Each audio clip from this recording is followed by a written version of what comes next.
You're all bound to learn eventually that good cinema can make me cry pretty easily. This week, the second trailer for Dune Part 3 released. And I welled up. In a desert of mediocrity, and I'm looking at you, Moana. Oh, God, for all that ocean. Very rarely when you can see that hundreds of people put care into their craft for you, for me, giving a fuck about their film, it can make me pretty emotional. But then there's the whole end times thing. That's all just luggage on top of that, where the pandemic, apocalypses, genocides, etc., etc. So I'm going to do a bit of a See No Evil trailer rumination on some of my thoughts. I've seen the trailer already. This isn't a first-time reaction. But I want to highlight some things that stick out for me in a very positive way. Let's hop straight in.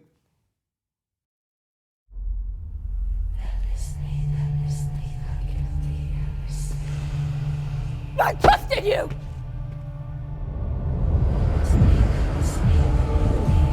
You promised me that you would never take power in your name. So immediately, I think that this is an inspired choice to use. How many sort of $400 million sci-fi movies do you get to see the turn to handheld, to really just tactile stuff, which obviously people associate with like gritty war movies like World War II and whatever. And we've seen people try to do this in Star Wars here and there. But here, the use obviously is in this dramatic climax and this dramatic falling out scene between obviously Chani and Paul.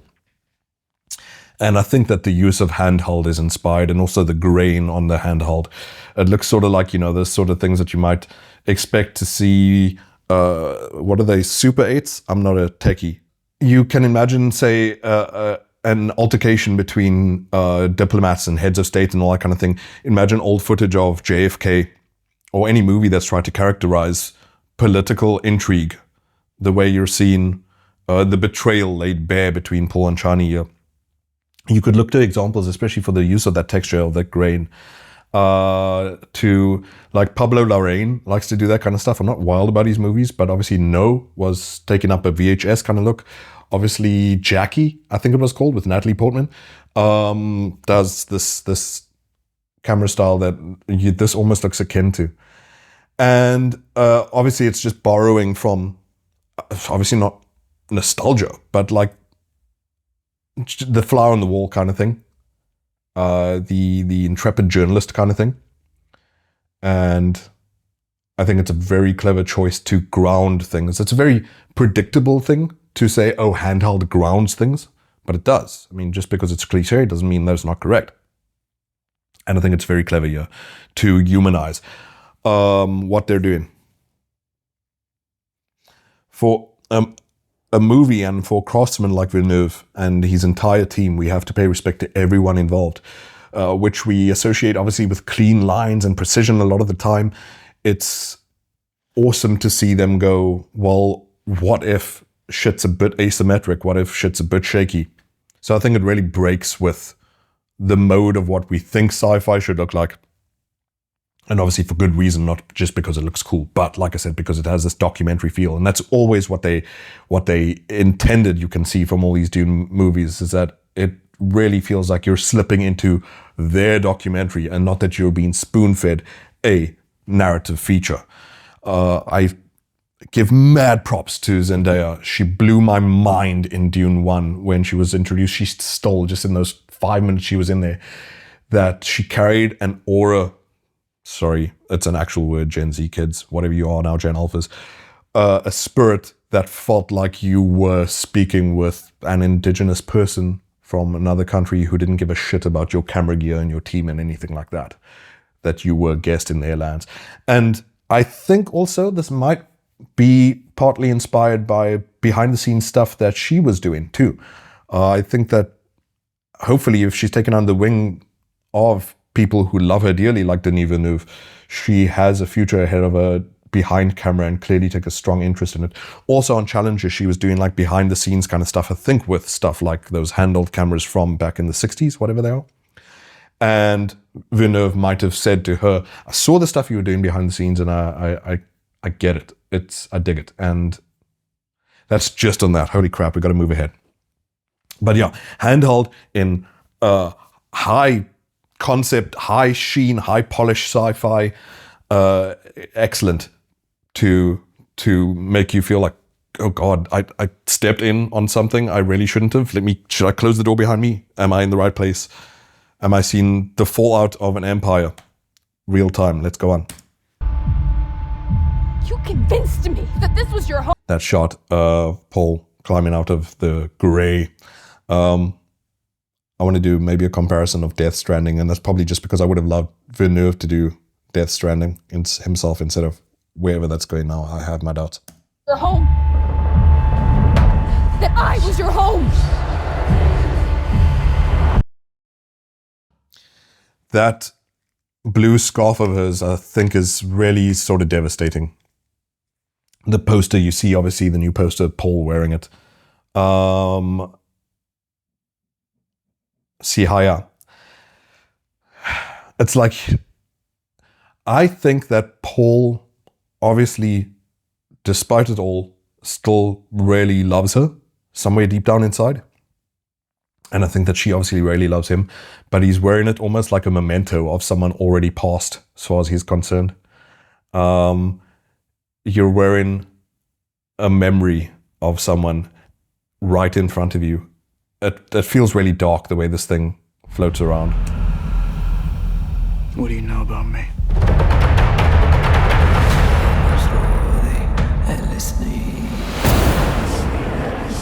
You've conquered the Death Stranding again. You've destroyed thousands of worlds. What are your thoughts on that? Jeez, you destroyed thousands of worlds. And what are your thoughts on that? There's such a coldness, there's such a clinical carriage of that line. Like, I was inevitable. Why would I give a fuck what your opinion is? But hey, have it out. Not like, oh, someone who was my closest advisor, someone who was a font of wisdom to me for my entire life, who reared me, who I looked up to. And I was just like, well, what are your thoughts on that? That's quaint, that's cute. I'm glad you registered your concerns, Duncan. What are your thoughts on that?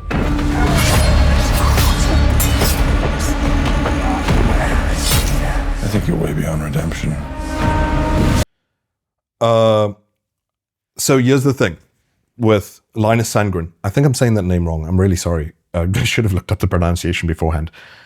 But I obviously had fears about Greg Fraser. There was a clash, and then Linus Sandgren came on to do cinematography for Dune Part 3. And holy fuck, my fears were dumb as all hell. And we're seeing a lot of this now already in the cycle. And I totally get it, because I felt this way too. But there were a lot of people going, not only were our concerns completely misplaced, but Dune Part 3 looks better than Dune Part 2. And can you make a comparison? Yes. So instinctively, I wanted to say, yeah, Dune Part 3 looks like it's better than Dune Part 2. But I don't know that better is the right word.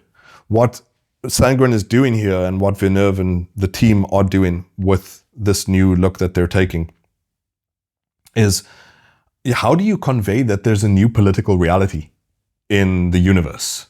Not just Arrakis, the universe. The looks, the styles are just bookending ages in Dune.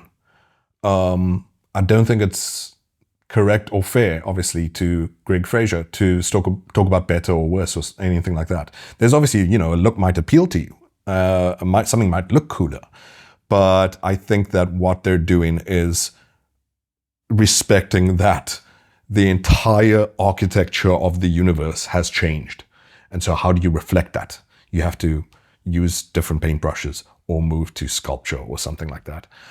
Why that shot came up and why shots align with politics and all that kind of stuff, or rather why the question of cinematography and politics sort of came up in my mind at this moment, is because I thought about the zone of interest here.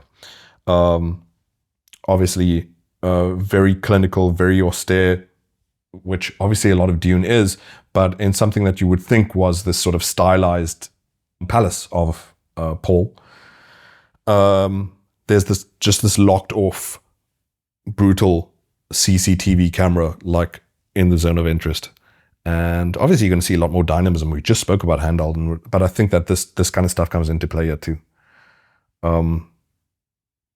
Really hammers home the brutality.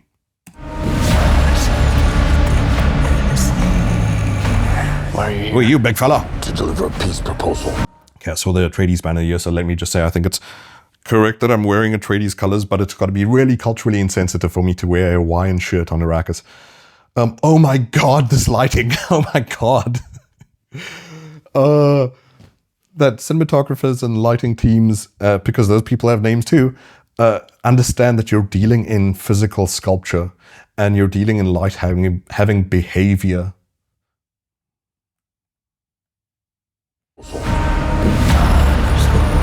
Peace is a good thing. Why should I refuse?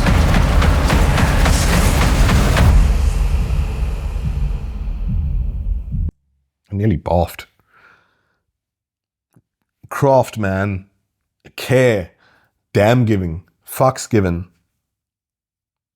Don't worry, I'm not going to cry again. Again, it would also be not just culturally insensitive, but like a death sentence to shed tears for photons on Arrakis. Sparing my tears. I'll drink them up if I get them.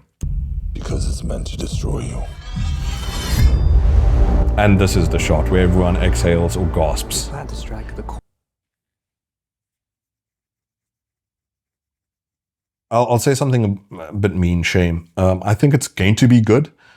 I'm not necessarily, it's not on my radar to go see The Odyssey, but consider Nolan's vision of the beach versus this. You can be as black and forbidding and as doomy as you like, but then you've got pure gold inlay.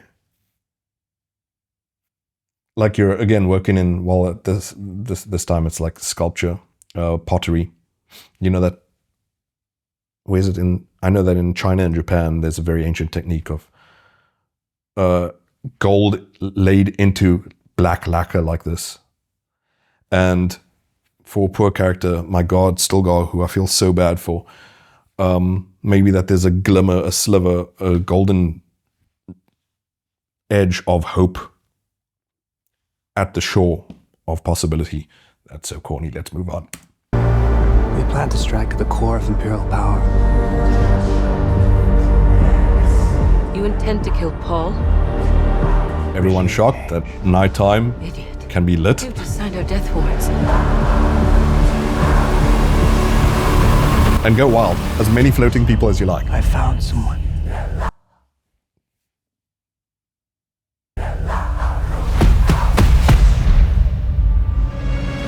Needless to say, so glad, and I love the book dearly. By the way, I haven't seen Messiah, so this is just theories.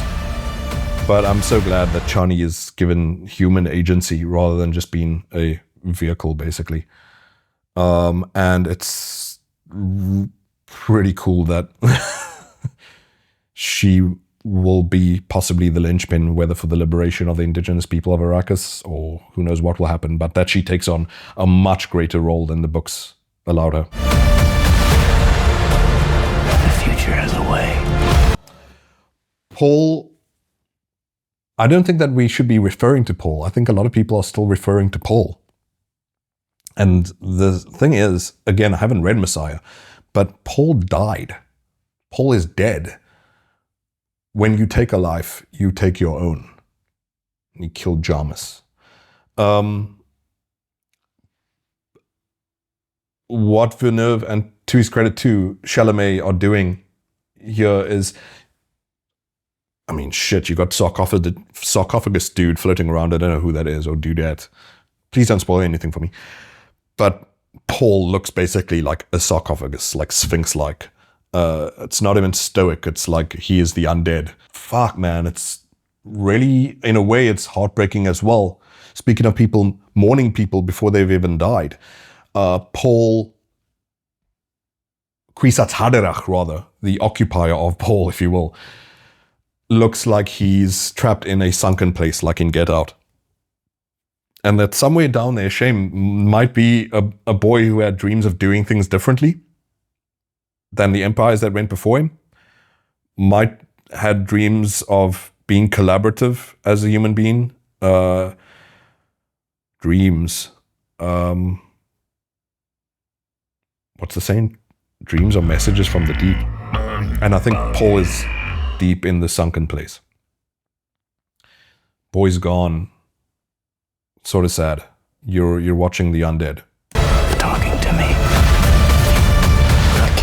You got some sparks and a big old eyeball that I think is a salute to Villeneuve's bestie, Christopher Nolan. That's the Oppenheimer shot there. Remember Oppenheimer plagued by these visions of what quantum subatomic particles could even be doing. And then obviously this looks like the bunker shot of the nuclear test. I can't see what's ahead. How does it feel to be human like everyone else, Paul Atreides? It's interesting seeing Shai Hulud, bless his water, now more portrayed as, rather than, the sort of King Kong shot.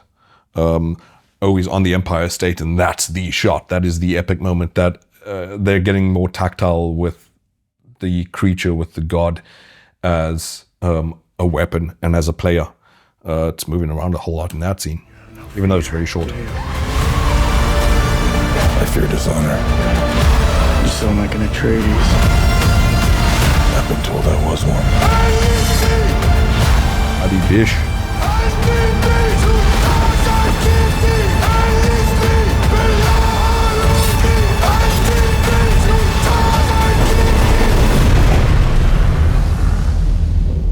Forgive me for all I've done. Sorry, just cracking goosebumps over here. Shit, man. Like I said, I was really goofy worrying about Linus Sandgren. Not worrying about Linus Sandgren. We weren't saying, oh shit, we think Linus is bad. We were worried, oh God, is Greg Fraser's vision going to be not just honored, but held consistent at least? And like I said, what we're watching is a different political reality. You're filming in a different zeitgeist. You're in a different spirit. And so you've got to swing for the fences and shoot in a way that feels like you've entered a new age, a new way of thinking, a new way of paranoia and fear. This could be one of the most beautiful movies ever made. Unbelievable, man. It's just nuts that it's like, what, only going to be 2 hours or something? 2:20? They'll figure it out. And for all comparisons that people try to make, to even Dune 1, of course, to stuff like Boat Vale, which is also just a gorgeous masterpiece, I think that Villeneuve even told interviewers who thought that they caught that, he was like, no, it actually was not in the hamster wheel. And as much as you can look at some of these shots,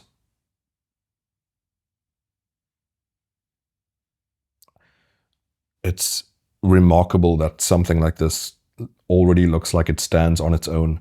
You can say all sorts of things like, that's at least a nod, a salute to Nolan for Oppenheimer. But while Villeneuve would obviously honor the generations of directors who preceded him, and he loves Claire Denis, but yeah, I think that he'd probably be a smidge unhappy and a smidge secretly happy to learn from people like myself and probably from you as well, and a lot of other people, to say that Dune truly just looks like its own thing. And again, one of the reasons why I cry for these things, man, is it's a movie that threatens to set the bar and ask other movies that are just draining human resources, draining financial resources, draining human time, for mediocrity, for flatness, for things that don't actually stir you, for things that don't make you cry. How the fuck does photography make you cry? I'm not even like that much of a poetic person.